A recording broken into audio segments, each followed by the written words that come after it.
26 de fevereiro. Não se canse de semear. Quem sai andando e chorando enquanto semeia, voltará com júbilo, trazendo os seus feixes. Semear é um ato de entrega e de fé. Você entrega a semente, coloca no seio da terra, na esperança de que um dia colherá os frutos. No início, não vê nada. Se abrir a terra, observará o grão quase morto, aparentemente apodrecido. Como imaginar que dali pode brotar a vida? Semear é um ato de entrega porque você renuncia a uma semente boa, seleciona o melhor grão, desprende-se dele, não o guarda para si, investe. Semear é um ato que envolve dor e lágrimas, trabalho e ação. É preciso andar, afirma o salmista, e chorar. A alegria e o júbilo vêm depois com os frutos. É possível até que você nunca os veja, mas alguém os desfrutará. O sonho do meu pai era dar a volta ao mundo, viajar, conhecer outros países, pessoas e culturas. Quando eu era pequeno, o vi estudando inglês, porque, segundo ele, quem fala inglês fala todas as línguas do mundo, porque o inglês é universal. Meu pai morreu sem nunca ter saído do seu país. Foi se consumindo como uma vela, lentamente, semeando seus sonhos no coração dos filhos. Semeou, plantou, ensinou os filhos a olhar para o alto e sonhar. Hoje descansa em Cristo. Não sabe mais o que acontece debaixo do sol. Mas, se pudesse ver, com certeza se alegraria observando um dos seus filhos de país em país, de cultura em cultura, no cumprimento de sua missão. Com certeza, seus feixes são abundantes. Não tenha medo de semear. Não se poupe. Gaste-se, consuma-se, cumpra sua missão. É possível que ninguém o compreenda. Quem sabe o seu retorno imediato seja apenas canseira, suor e lágrimas. Mas continue semeando. Olhe para o coração de seus amados e plante esperança e confiança em Deus. Ensine valores e princípios de vida, embora às vezes tenha a impressão de estar nadando contra a corrente. Haverá ventos contrários. Surgirão tormentas. Você achará terreno duro, espinhoso e pedregoso. Muitas vezes sentirá que está semeando em vão. Mas continue, porque semear dá sentido à vida. E uma vida sem sentido é uma vida sem alegria. Lembre-se. Quem sai andando e chorando enquanto semeia, voltará com júbilo, trazendo os seus feixes.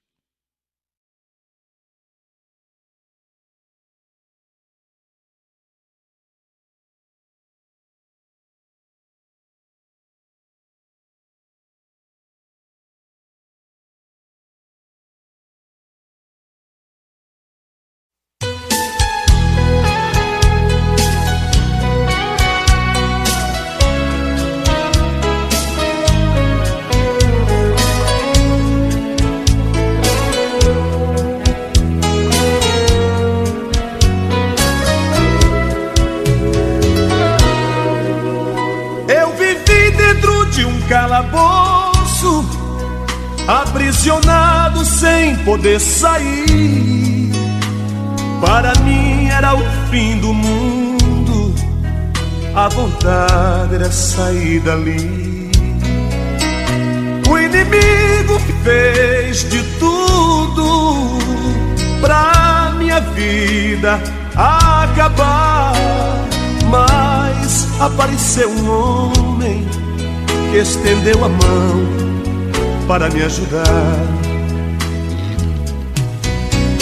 Foi Jesus, o Nazareno, foi Jesus, o Filho de Deus, foi Jesus, o carpinteiro, que me amou primeiro e a vida me deu. Foi Jesus, o Nazareno, foi Jesus, o Filho de Deus, foi Jesus, o carpinteiro, que me amou primeiro e a vida me deu.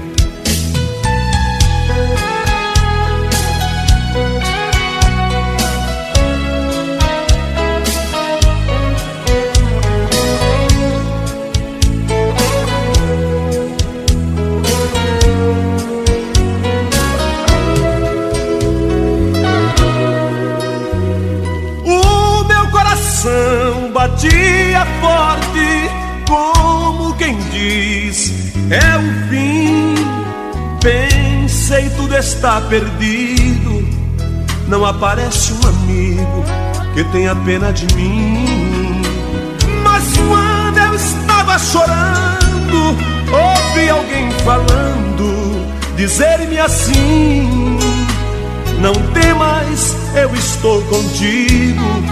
Sou eu teu amigo e vou te fazer feliz.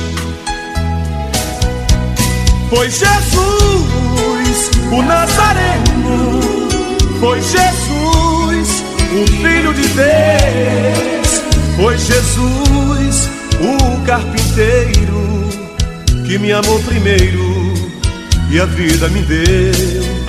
Foi Jesus, o Nazareno, foi Jesus, o Filho de Deus, foi Jesus, o carpinteiro, que me amou primeiro e a vida me deu.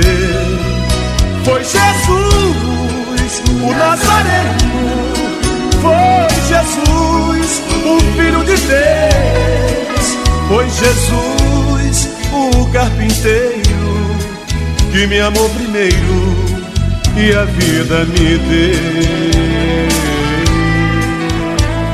me deu.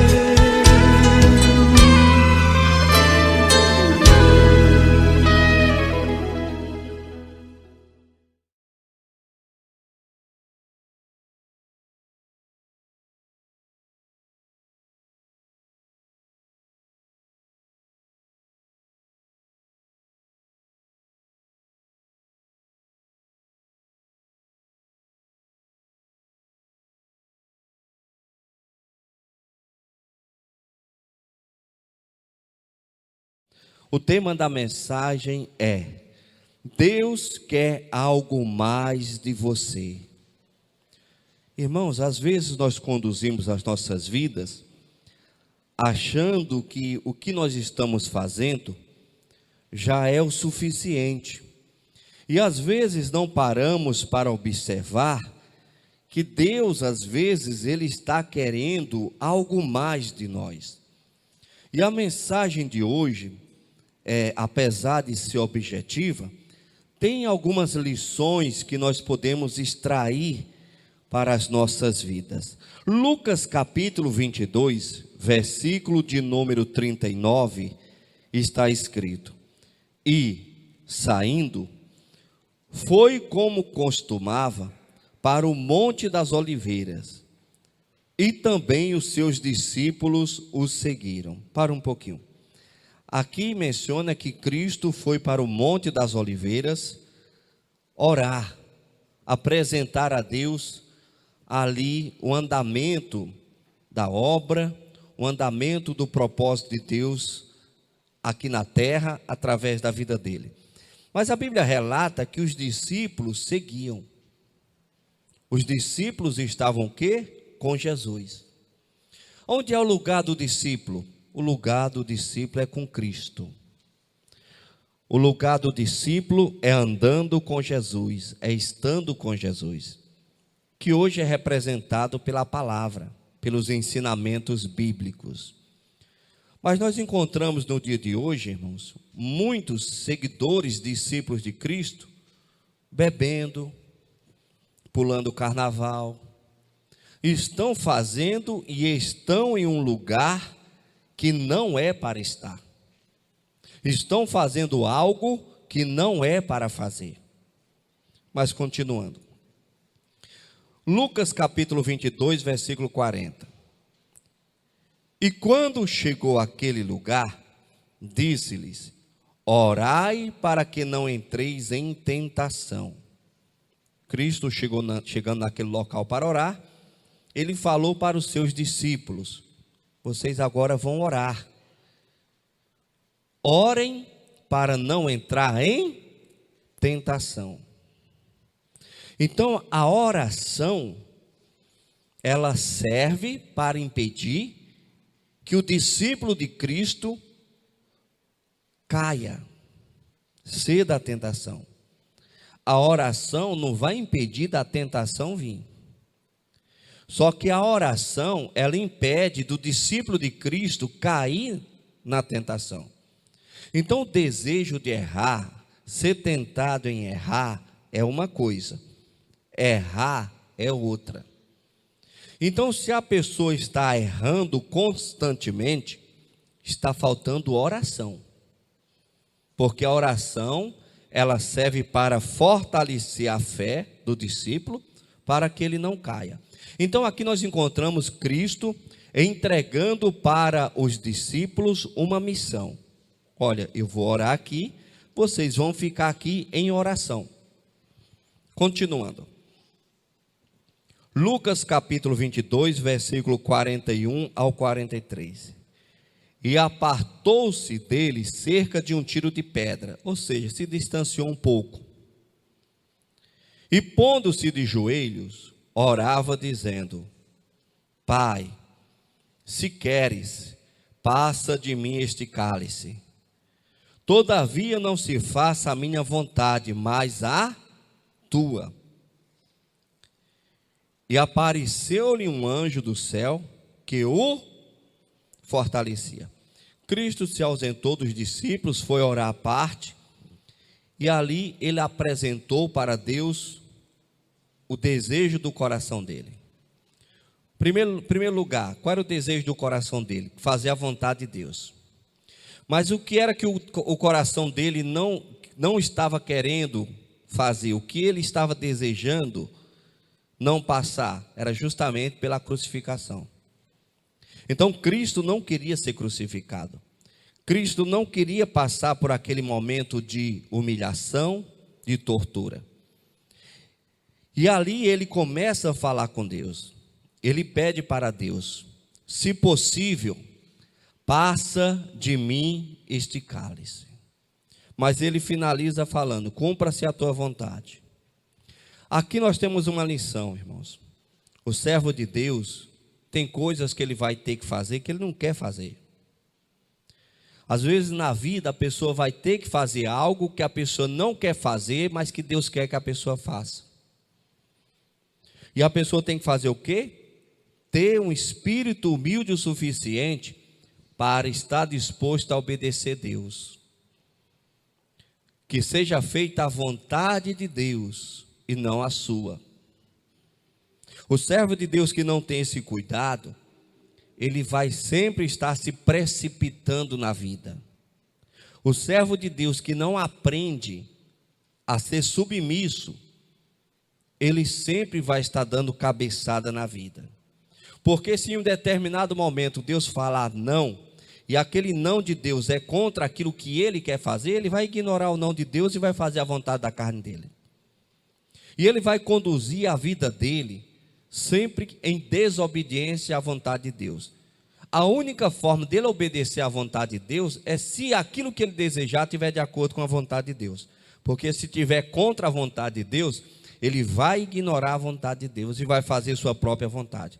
Então aqui Cristo mostra ele não querendo beber daquele cálice, não passar por aquilo que ele iria passar, pedindo a Deus, se fosse possível, que mudasse. Mas finaliza falando: cumpra-se a tua vontade. Continuando. Lucas capítulo 22, versículo 44. E, posto em angústia, em agonia, orava mais intensamente, e o seu suor tornou-se como grandes gotas de sangue, que corria até o chão. Esse fenômeno aqui, irmãos, é chamado hematidrose, uma coisa assim, é um nomezinho complicado. Como é que funciona?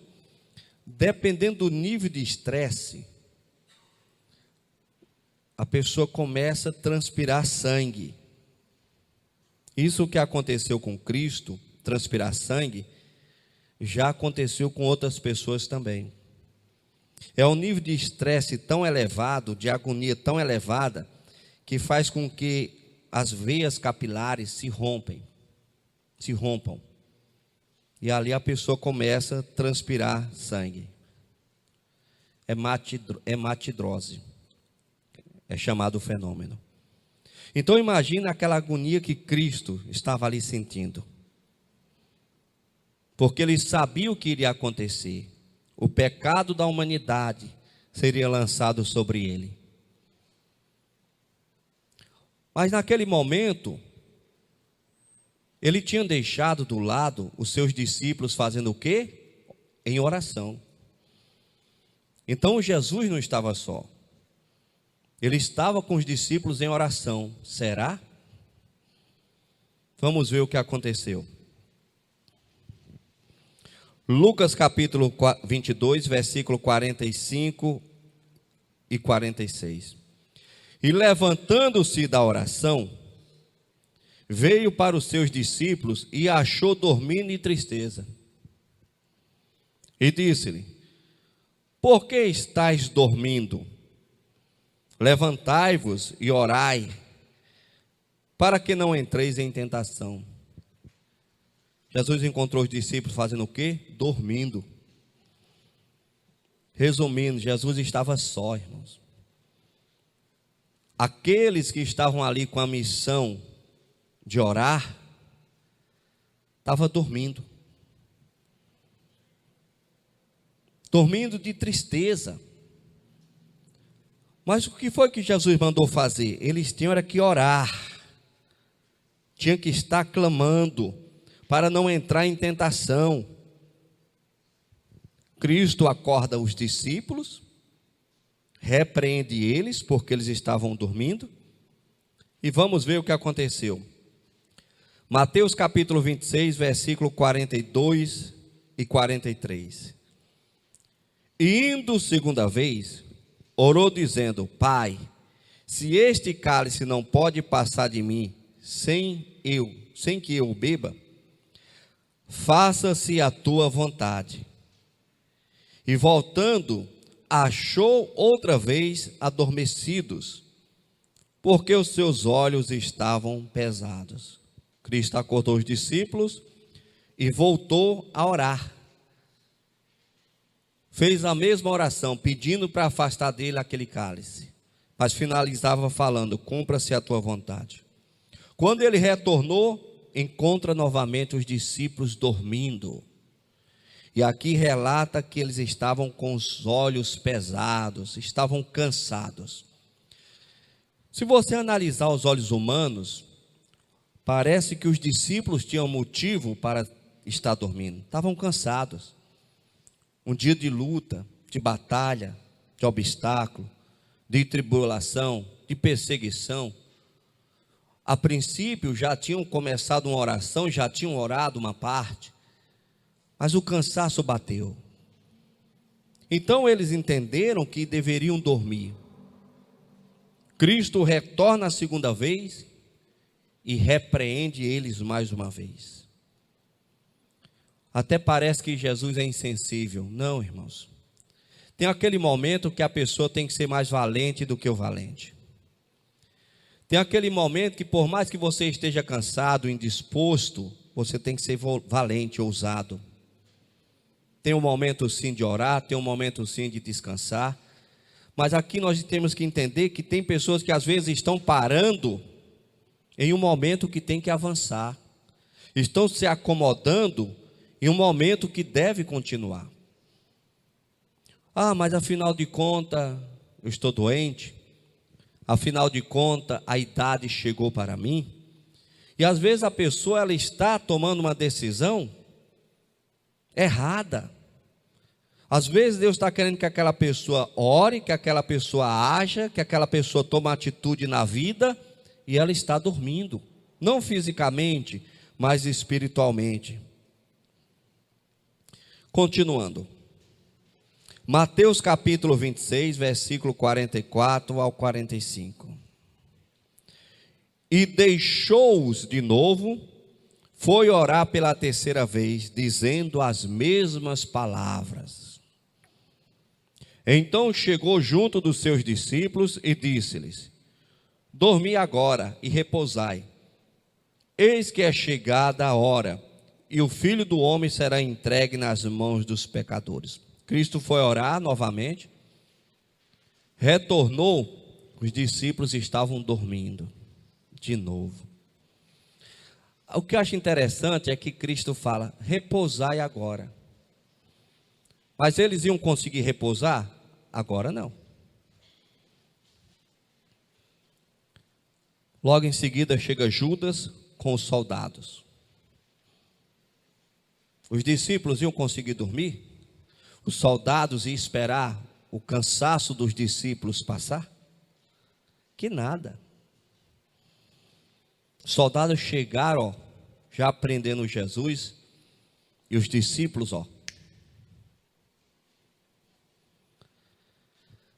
se dispersam, ficam dispersos. O interessante, irmão, é porque os discípulos inventaram de dormir naquele momento. É mais ou menos o seguinte: a pessoa para Deus não quer se esforçar nada. Digamos que o pastor fala: irmão, vamos fazer uma vigília? Vamos, eu convido os membros para uma vigília. Não posso, porque afinal de contas, amanhã eu tenho que trabalhar, eu estou cansado. A pessoa sempre tem um motivo, ok. Mas aí morre alguém da família, passa a noite toda em claro. Ou simplesmente vai dormir, dá uma dor de cabeça, passa a noite toda em claro. Uma dor no dente, passa a noite toda em claro. Então, para Deus, a pessoa sempre acha que o cansaço é o suficiente. Mas quando é para o homem, aí faz. Jesus não estava pedindo para os discípulos ficar acordados. Os discípulos não já tinham andado com Cristo muito tempo, não já tinham entendido que Cristo estava na qualidade de Filho de Deus, usado por Deus. Jesus não ia cobrar nada à toa, Jesus não ia cobrar nada desnecessário, Jesus não ia cobrar nada fora da realidade. E por que os discípulos estavam obedecendo? E por que os discípulos não inventaram de continuar dormindo quando os soldados chegaram? Rapidinho o sono foi embora. Às vezes, irmãos, nós temos que valorizar mais Deus. Às vezes Deus está pedindo: seja fiel, ajuda a obra dele. Aí aquela pessoa que tem um coração duro, ela acha que ela não pode dar 10%, que é o dízimo. Aí quebra a peça de um carro, gasta o valor que é equivalente 10 vezes o valor do dízimo. Na obra de Deus a pessoa não pode dar. Mas quando acontece o imprevisto, a pessoa não pensa duas vezes. Quando a bateria do carro dá problema, a pessoa não pensa duas vezes em conseguir R$400 para comprar uma bateria. Mas não consegue devolver 100, que é o dízimo. A pessoa abusa porque para Deus é voluntário. Eu fico acordado se eu quiser. Eu oro se eu quiser. Eu sou dizimista se eu quiser. Eu sou ofertante se eu quiser. Só que do outro lado, as situações adversas da vida não tem opção de escolha. Aquilo e acabou. Morreu, tem que comprar o caixão. Adoeceu, tem que comprar o remédio. Quebrou, tem que comprar algo novo. Quebrou. Então, o outro lado é obrigado a fazer. O lado de Cristo, ele pede voluntário e com amor. Aí a pessoa usa a liberdade para não levar a Cristo a sério. A realidade é que em muitas situações, irmão, Jesus está só. Aqueles que estavam com Jesus, que era suporte para orar, ao invés de orar, estava dormindo. Será que nós estamos sendo suportes para a obra de Deus verdadeiramente? Ou fisicamente nós estamos aqui acordados, mas espiritualmente dormindo? Será que estamos levando a multiplicação do Evangelho de Cristo a sério? Será que estamos levando a obra de Cristo a sério? Será que estamos levando os afazeres de Cristo a sério? Ou nós estamos usando a liberdade que Deus nos deu para dormir? E quando eu falo em dormir, não é fisicamente, é espiritualmente. Quantas e quantas pessoas Deus tem cobrado? Há anos que Deus cobra o casamento e a pessoa mora junto. Há anos que Deus fala sobre santidade e a pessoa continua se prostituindo. Há anos que Deus fala sobre fidelidade, a pessoa gasta com tudo, mas não tem coragem de ser fiel no dízimo. Há anos que Deus tem chamado para a obra e a pessoa não sai do banco. Há anos que Deus prega, ensina a respeito do batismo e a pessoa não se batiza. Está dormindo. Nós temos que despertar, irmãos, enquanto é tempo. Cristo deixou bem claro em seus ensinamentos: quem quiser vir após mim, negue-se a si mesmo, toma a sua cruz e siga-me. Levar Cristo a sério. Cristo quer contar com cada um de nós. Estamos vivendo um período delicado no mundo. A tentação tem se multiplicado. Ser tentado não é pecado. Pecado é quando você cede à tentação. E a única forma de você não ceder à tentação, a única forma é através da oração. E quem tem vida de oração, você pode ter certeza, congrega. Hoje nós encontramos muitas pessoas que não congregam em lugar nenhum, dizendo que estão buscando a Deus. Essas pessoas estão se iludindo, exceto as exceções. Qual é a exceção? Tem aquela pessoa que não tem como ela congregar mesmo por questão de saúde. Às vezes está num local que não tem igreja nenhuma, então não tem como ela congregar. Mas as pessoas, irmãos, que podem congregar e não congregam e falam que está buscando em casa, você pode ter certeza, mentira. Não, pastor, isso é julgamento? Não, não é julgamento. É impossível uma pessoa buscar Deus em casa. É impossível uma pessoa buscar Deus em casa e não congregar em algum local. É impossível. É impossível a pessoa ter uma vida de oração, uma vida de meditação bíblica, uma vida de busca de Deus só dentro de casa. Ela vai congregar em algum local. Ela não consegue ficar sem congregar. Essa semana eu escutei um pregador falando e eu concordo plenamente com ele. Você não é a igreja de Cristo. Pastor, sou sim. Não, você não. Você não é a igreja de Cristo. Nós somos a igreja de Cristo. Você sozinho não passa de um pedaço do corpo fora do corpo. O que é o pedaço do corpo fora do corpo? O que é o dedo fora do corpo? O que é a mão fora do corpo? Então você sozinho não passa de um gravetinho que caiu da árvore verde. Você sozinho não passa de um pedaço de um corpo fora do corpo. É podre. A igreja não é só você. A igreja somos nós. Quando nós nos reunimos, nós formamos a igreja. Quando nós obedecemos os ensinamentos de Cristo, nós formamos a igreja. Então a pessoa que não congrega porque não quer congregar e acha que é igreja, pode ter certeza que não é igreja. Agora a pessoa que quer congregar e não pode congregar, não tem como congregar, aí sim, essa pessoa é igreja, porque ela quer congregar, mas ela não tem como congregar. Então nós temos que despertar, irmãos, porque muita gente não está tendo fé nem para uma virose, imagine para uma perseguição. temos que nos revestir mais de Deus. Naquele momento que Cristo estava em oração, que Ele estava cobrando os discípulos para orar, era um momento de luta, de perseguição. Nós estamos vivendo um momento de luta e de perseguição. Vamos orar mais. Vamos orar mais pela nossa família. Vamos levar a oração mais a sério. Vamos cuidar mais da vida espiritual. E você pode ter certeza, aquela pessoa que tem uma vida de oração, ela vai conseguir ir até o final da vida dela sendo fiel a Deus. Aqui eu finalizo deixando o meu WhatsApp, código 92 99185 2854. Feche os olhos, por favor. Coloca a mão no coração.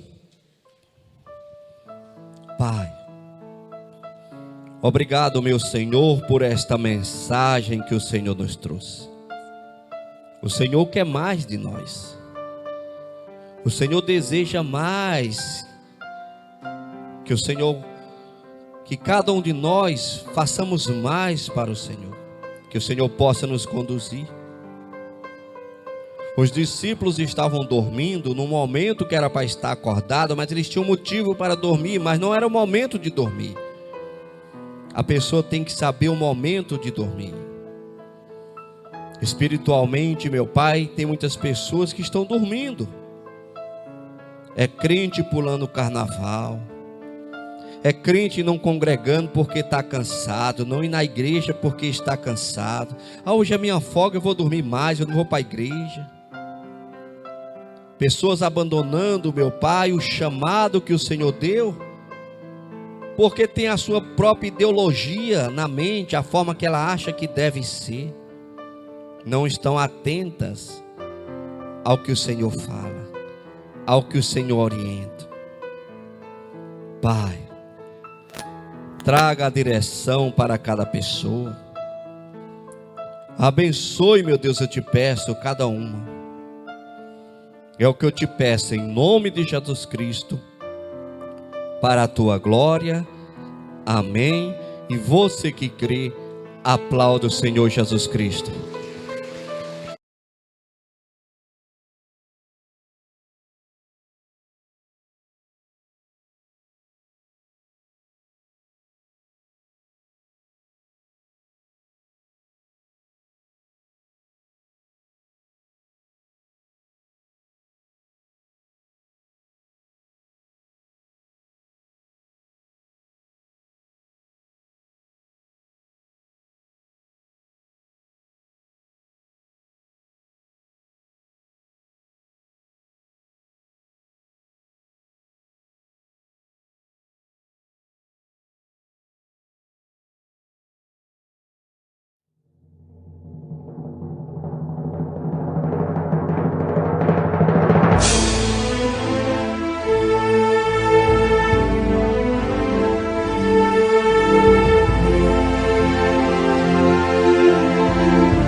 Apocalipse, capítulo 14.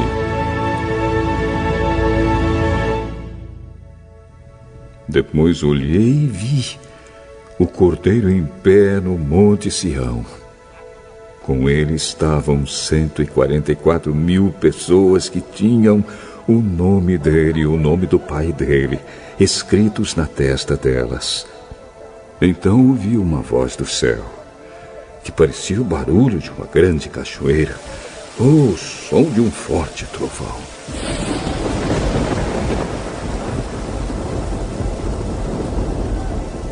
A voz que ouvi era como a música de arpistas tocando as suas harpas.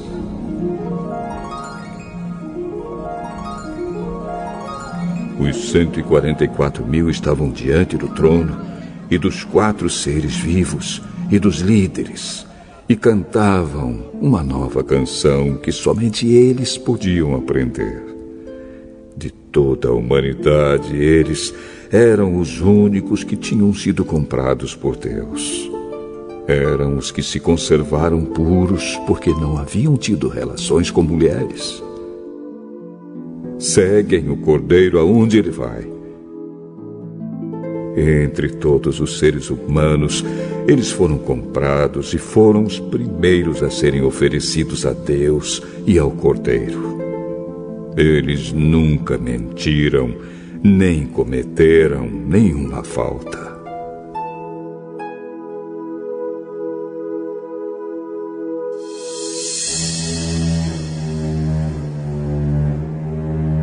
Então vi outro anjo voando muito alto, com a mensagem eterna do Evangelho para anunciar aos povos da terra, a todas as raças, tribos, línguas e nações.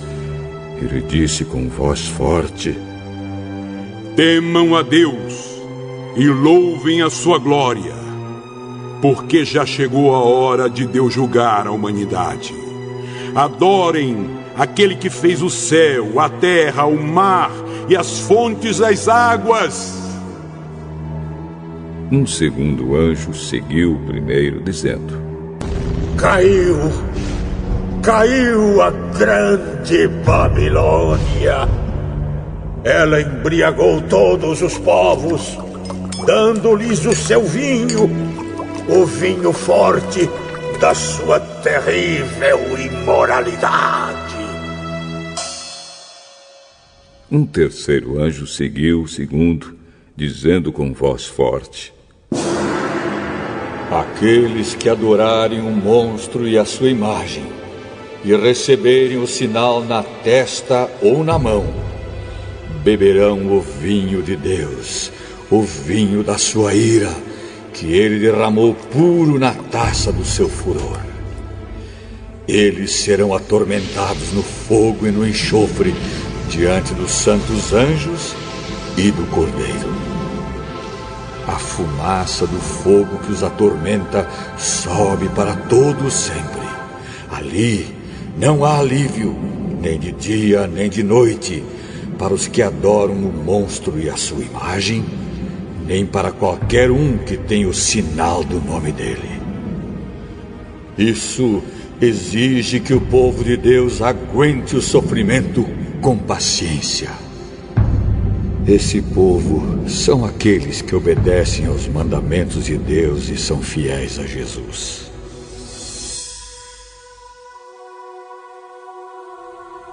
Então, ouvi uma voz do céu que disse: escreva isto: felizes as pessoas que desde agora morrem no serviço do Senhor. Sim, isso é verdade, responde o Espírito de Deus.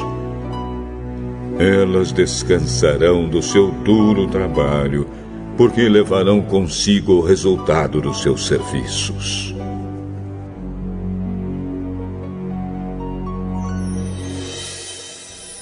Então olhei e vi uma nuvem branca, na qual estava sentado alguém que parecia um ser humano, com uma coroa de ouro na cabeça e uma foice afiada na mão.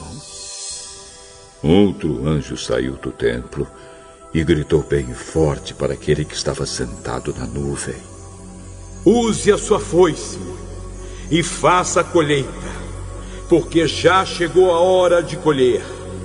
A terra está pronta para a colheita.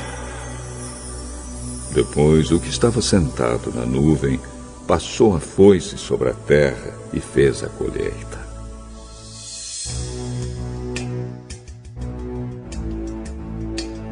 Aí outro anjo saiu do templo que está no céu, e ele também tinha uma foice afiada. Depois outro anjo, que era o encarregado do fogo, saiu de perto do altar. Com voz forte, ele gritou para o anjo que tinha a foice afiada: use a foice e corte os cachos de uvas da videira da terra, pois as uvas estão maduras. Então o anjo passou a foice sobre a terra, cortou os cachos de uvas da videira e jogou todos eles no tanque da violenta ira de Deus, onde as uvas são pisadas. As uvas foram pisadas no tanque que ficava fora da cidade, e o rio de sangue que saiu desse tanque tinha 300 quilômetros de comprimento por 1,5 metros de fundura.